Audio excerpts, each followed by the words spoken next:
তো বন্ধুরা দেখো, একটা আশ্রমে যাচ্ছি আমরা।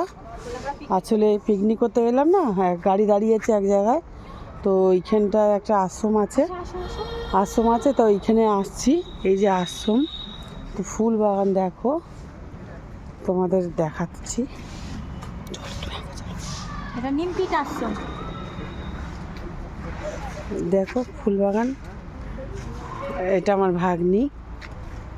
অরেঞ্জ কালারের ফুল। দেখো কত সুন্দর কালারের সব ফুল।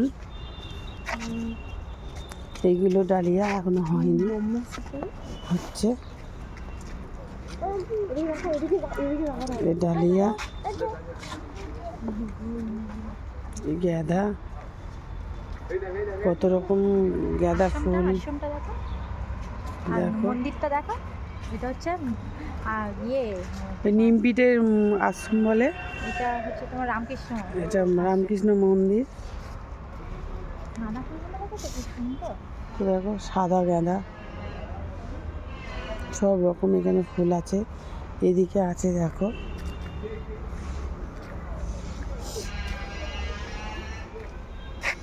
দেখো এগুলোকে কি বলে জানি না। সবাই চলে গেছে।